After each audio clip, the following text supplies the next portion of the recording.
नमस्ते पूजितो वरदायिका इदं गणपति स्तोत्र पठे भक्तिमान नरः तस्य चिंतयन् स्वयं लक्ष्मण श्रीमद् महागणाधिपतये नमः। आज हम इस ओझर नाम किसी विघ्नहर गणपति विघ्नहर विनायक मंदिर के आसपास क्षेत्र में हम आज साधना शिविर मना रहे हैं। आज चतुर्थी युक्त पंचमी है, कल रात में ही संकटहर चतुर्थी हुई।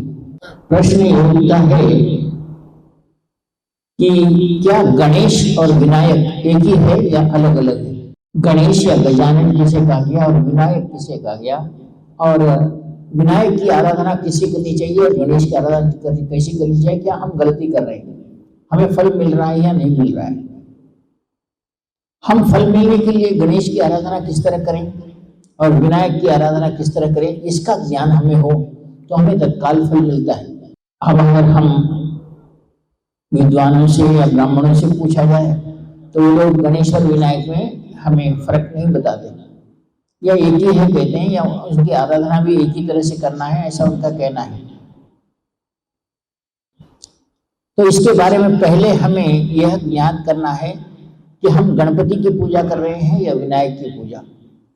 शास्त्रों के अनुसार गणपति की पूजा किसी भी कार्य के आरंभ में की जाती है, ऐसा कहा गया है। तो फिर विनायक अलग है क्या? विनायक गणपति नहीं है क्या? अब इसके बारे में पहले आपको इसलिए ये बताना चाहता हूँ कि हम कहाँ गलती कर रहे हैं। सब लोगों का, बहुत लोगों का कहना है हम रोज गणपति की पूजा करते हैं, रोज गणेश जी की पूजा करते हैं, हमारे फल मिलते नहीं या मिलते हैं, ऐसा लोगों का कहना है। मैं तुम्हें कहता हूँ कि गणपति या गणेश इनका प्रादुर्भाव कब हुआ और विनायक इनकी उत्पत्ति कब हुई, पहले इसके बारे में थोड़ा संक्षिप्त में जान लेंगे। हमारे पास बहुत सारी दंत कथाएं हैं कि गणपति की उत्पत्ति कैसे हुई। पहले हम गणेश जी की उत्पत्ति के बारे में जानेंगे कि गणेश जी की उत्पत्ति कैसे हुई। शास्त्र कहता है कि शिवजी और पार्वती कैलाश पर्वत में जब रहते थे तो उनका आनंदमय जीवन व्यतीत हो रहा था। एक दिन क्या हुआ कि माता पार्वती अपनी सखियों के साथ नहा रही थी, या अब सखियों के साथ बैठने के बाद तो नाच गाना होता है, ये कुछ ऐसे ही अड़बर में माता पार्वती अपनी सखियों के साथ बैठी थी और कुछ कह रही थी। तो द्वारपाल थे श्रृंगी और भुंगी और नंदी। जैसे ही शिवजी आए, श्रृंगी और नंदी भुंगी ने कहा कि प्रभु माता जी अंदर है। शिवजी अपने कथनानुसार अंदर चले गए। देखते क्या है कि माता पार्वती अपनी सखियों के साथ खेल रही है और सखियों के साथ नाच गाना हो रहा है। जैसे ही शिवजी आ गए, सब सखियां चली गई और माता पार्वती अकेली हुई। तो शिवजी आए, माता पार्वती ने कुछ नहीं, पति है आए हैं, कुछ नहीं कहा। दूसरे दिन ऐसा हुआ कि सब सखियां बैठी, माता पार्वती को कहने लगी, माँ तुम्हें एक बात कहती हूँ। बोले क्या?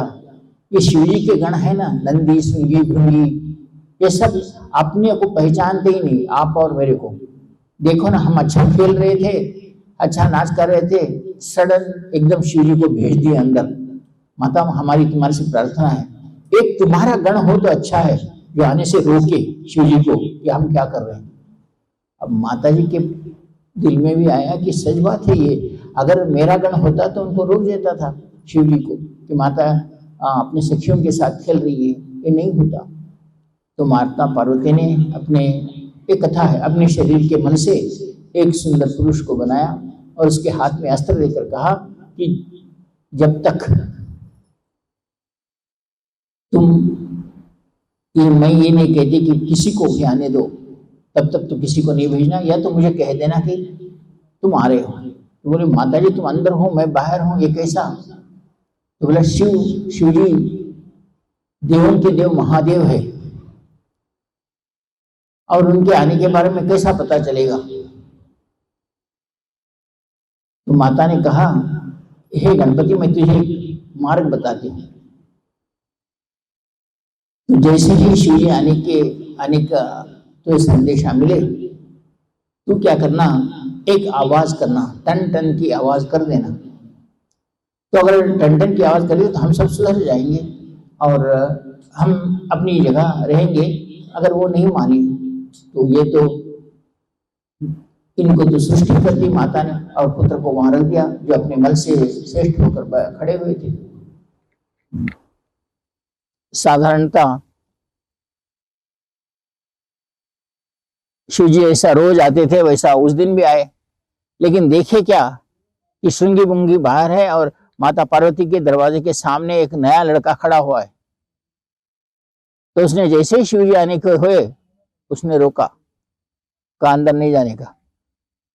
तू मेरे घर में रुकने वाला तू कौन होता है, मैं जाता हूं।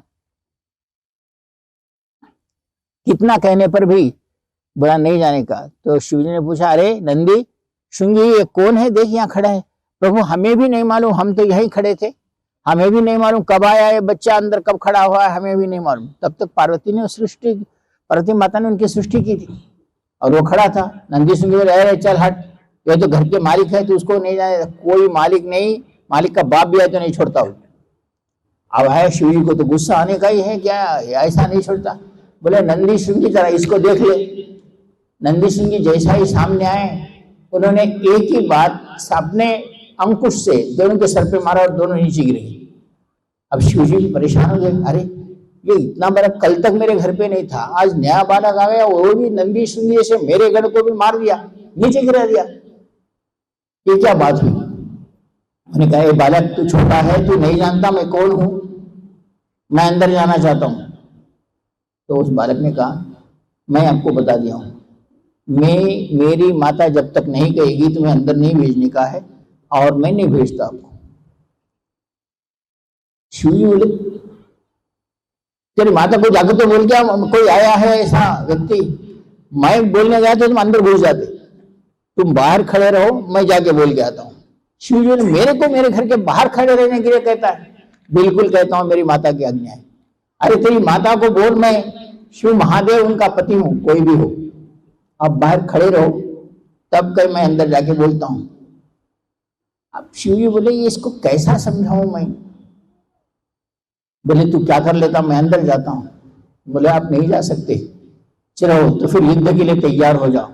तैयार हूं, मरूंगा लेकिन मेरी माँ के बात को लेकर ही चलूंगा। दोनों में युद्ध आरंभ हो गया। नंदी श्रृंगी भृंगी गिरे हुए हैं, शिव जी के जितने भूतगण आए सब लोग गिरे हुए हैं। शिव जी ने युद्ध आरंभ कर दिया। शिव जी ने देखा इतना छोटा सा बालक, इसमें इतनी शक्ति कहाँ से, और ये मेरे ऊपर झगड़े युद्ध के लिए आ रहा है। बहुत प्रयत्न किया।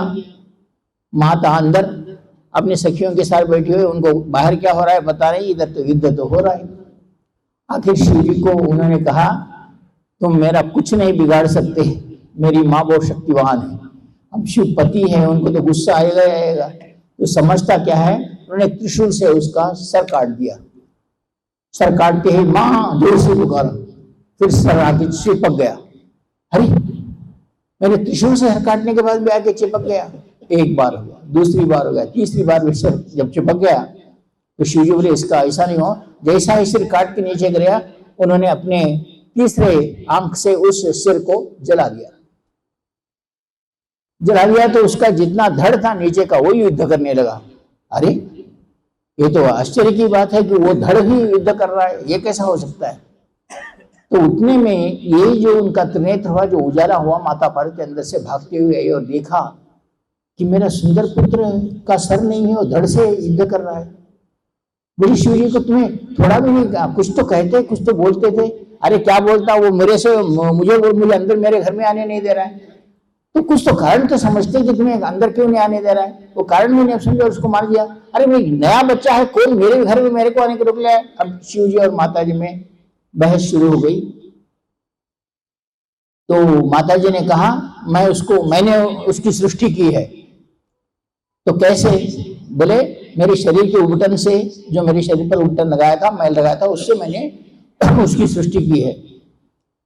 तो कहा, शिव जी कहते हैं, माता पार्वती तुझे नहीं मालूम, तेरे शरीर का एक रक्त कण हो या तेरे शरीर का एक पसीना हो, वो भी इतना शक्तिवान है कि जिसके सामने मैं खड़ा नहीं। ये तो उबटन से बना हुआ है, इसको तो मैं कुछ नहीं कर सकती, इसका कुछ बिगाड़ नहीं सकता। तब तो वो इतना शक्ति के साथ युद्ध कर रहा था और मैंने उसको उसके सर को काट दिया और उसके सर को जला दिया।